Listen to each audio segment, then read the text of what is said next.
to the Alliance for a Clean Environment for asking me. It's a pleasure to be here. Thank you to Jane for such an excellent introductory talk. And I have to say I'm amazed at the thoroughness and actually the extended dedication she's put into that presentation over a number of years.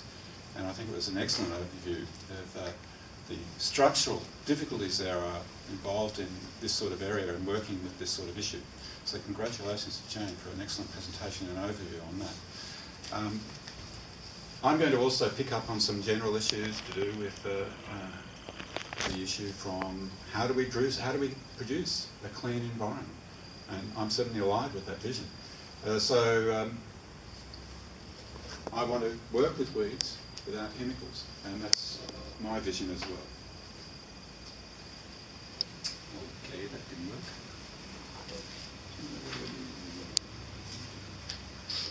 Do I just enter through it or an arrow key?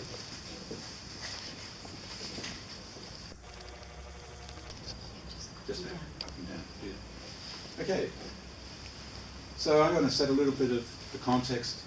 I'm going to talk about us being limited in resource and how we can and health as a way forward so that we can arrive at a place that we understand weeds and value chemical solutions.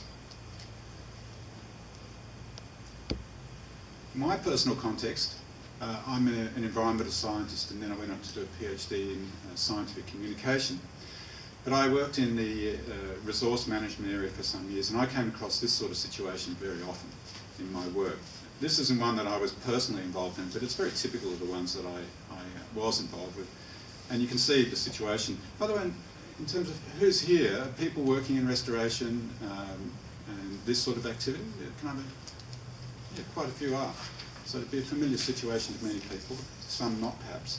What's happening is these children are about to step into an area at the invitation of some well-meaning people who spend a lot of time preparing plants to be planted into that area for very good reasons, you know, to restore the environment, to create a healthier place for them to live in. But the site's been knocked down with herbicides, and they've got their milk, their drink bottles there, they're about to eat their lunch basically in that area that's just been knocked down with the herbicides that Jane was discussing. So I thought, well, that situation's just not good enough. There must be a better way to do that, and I started thinking about that.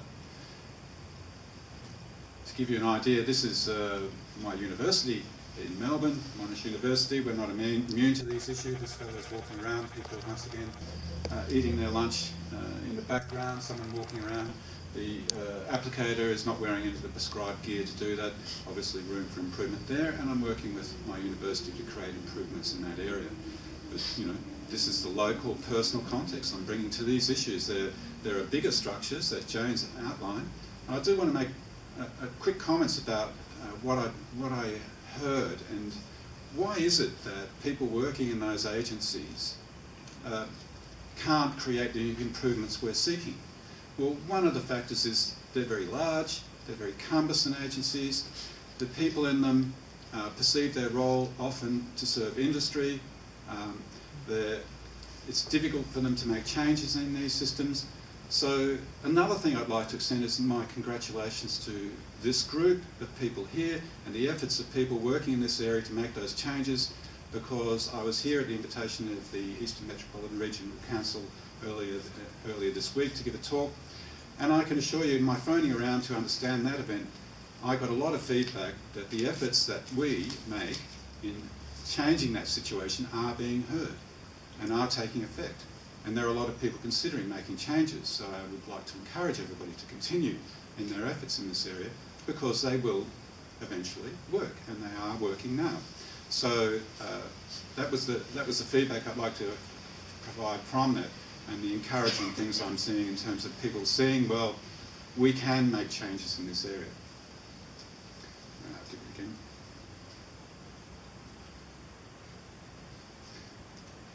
Okay. I think we've covered quite a lot of this issue.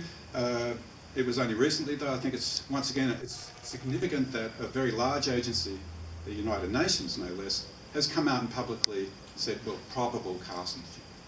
So that's actually boosting things along a great deal. And it's all about legitimacy of concerns, I think.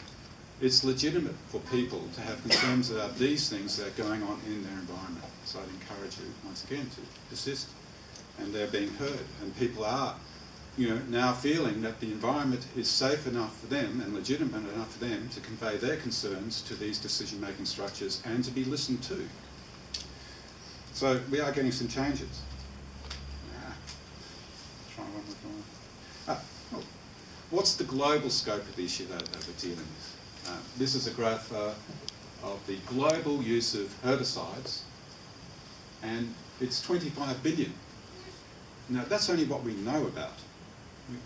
That's only what's reported to people who can put that in a figure and record it. The figure's probably a lot higher. In fact, I wouldn't say probably, it is for sure a lot higher. The other thing is that you can see the trend. The other thing I want to make a comment about this graph is that this isn't load that just dissipates and goes away and gets diluted. This is a load upon another 25 billion the previous year, and probably a few, that order the previous year, and so on and so on and so on. All these chemicals being loaded into environmental systems year after year after year, combining in a cocktail that nobody understands. And even the chemicals that we're talking about, glyphosate for example, was talked about a lot. Now there's a chemical that it's used in industrial senses quite often, to weed, in revegetation, to destroy vegetation in urban contexts, to clean drains, to do all sorts of things. It's never been tested for those uses. It's only been tested on agricultural plants, never on off-target plants or off-target situations. So we're basically using that material without any knowledge of its effect on other ecosystems other than agriculture. And that's specifically, in agriculture we know if you spray it on certain weed, you'll kill it. But if you spray it on an off-target plant, we don't know what it's going to do. It's pretty unknown really. Plus we've got the surfactants, as Jane mentioned, all the mixtures that are unknown to us too, because they're proprietary information and no one will tell you what's in those products. And if you ask the APFMA what's in that product, they'll say trade secret, can't know. But we're going to release it deliberately into your environment in large volumes, once again, that we don't really know anything about. And we're going to do that without letting you know what it is.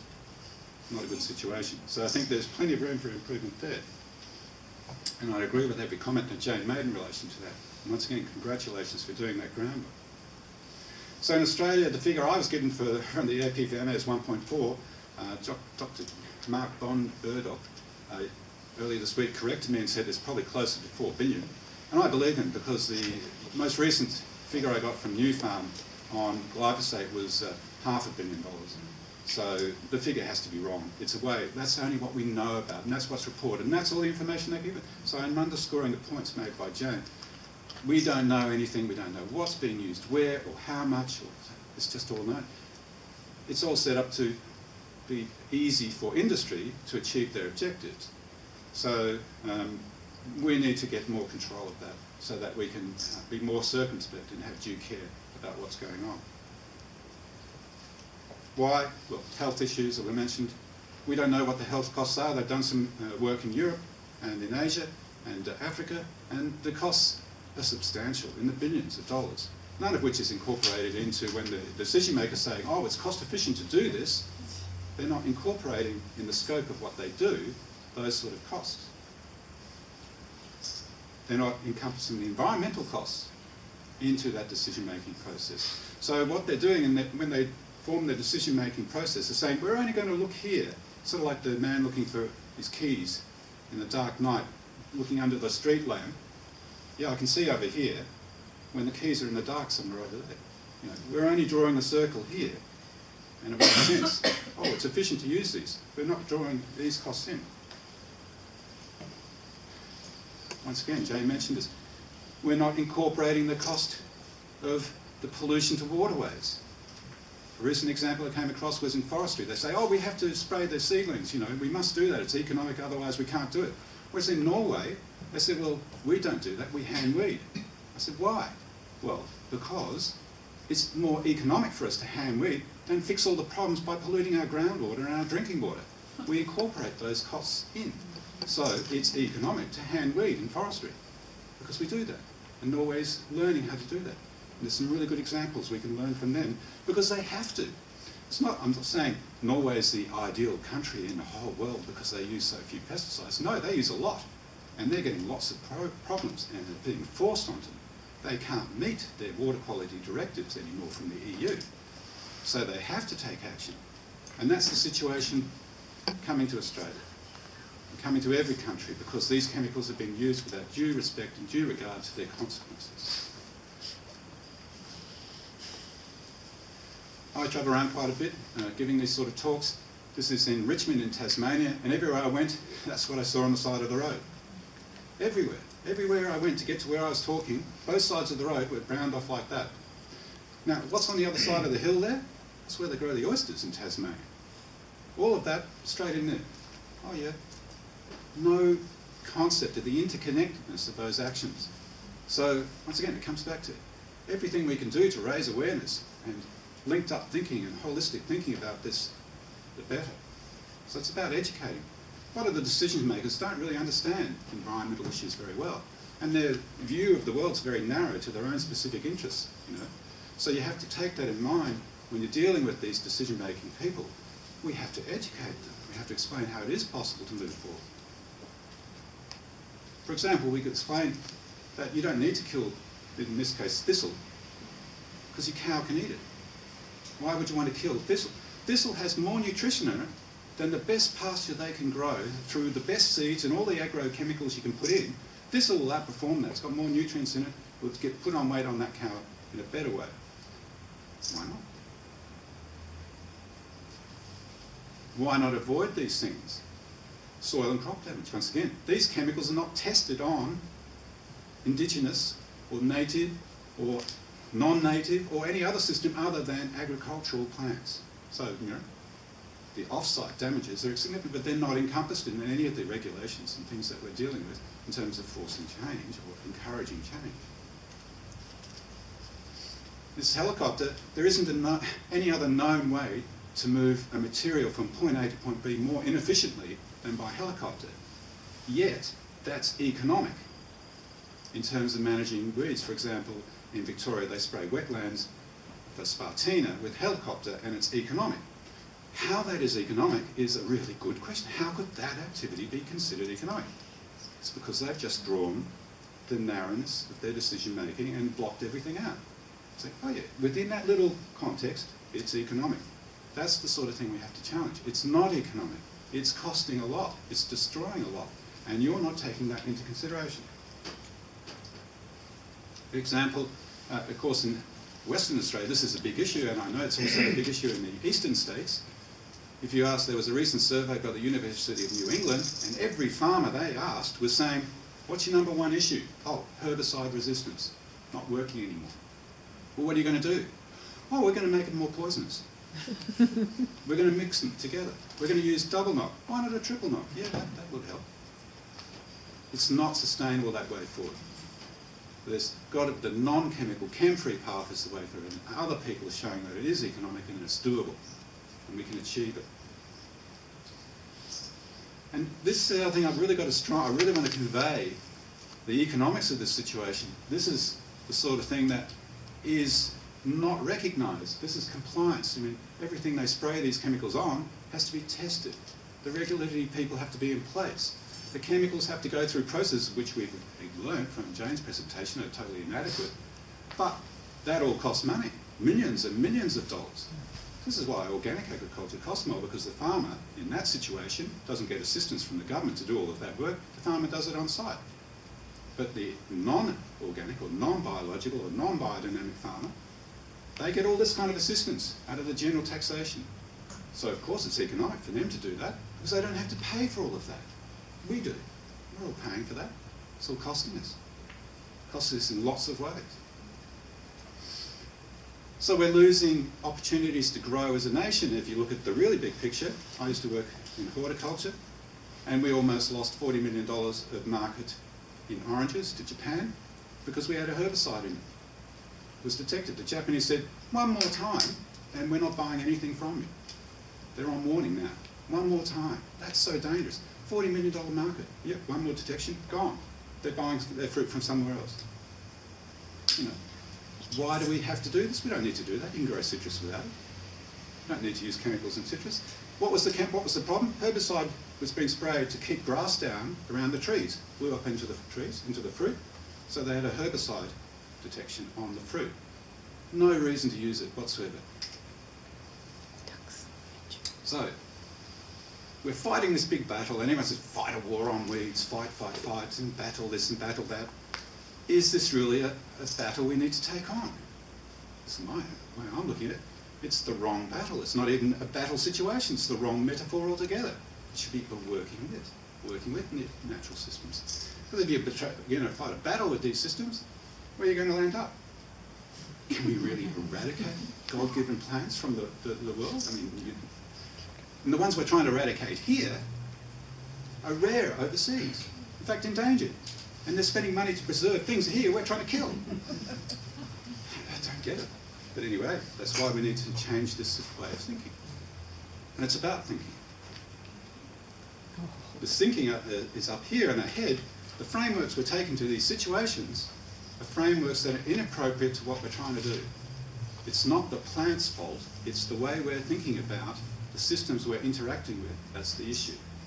We need to change the frameworks in people's minds that they take to these contexts so that they're working with these systems instead of transforming them, doing battle with them, or eradicating other systems, trampling over other people's, other plants, other beings, instead of working with them for mutual advantage.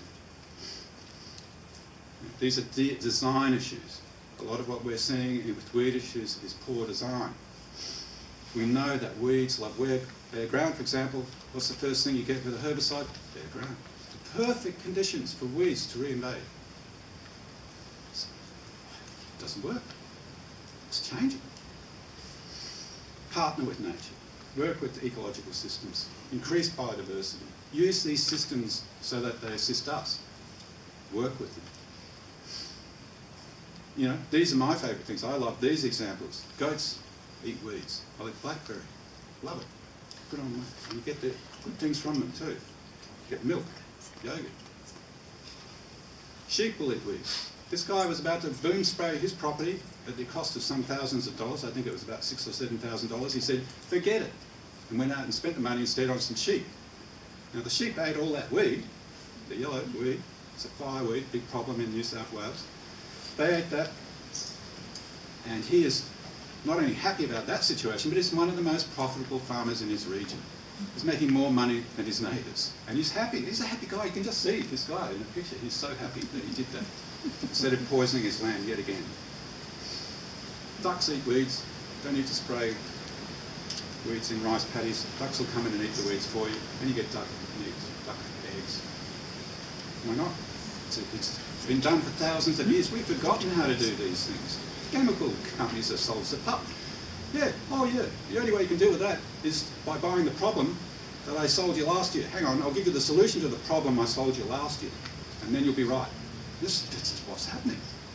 It's funny, isn't it? But it's what's happening. Camels.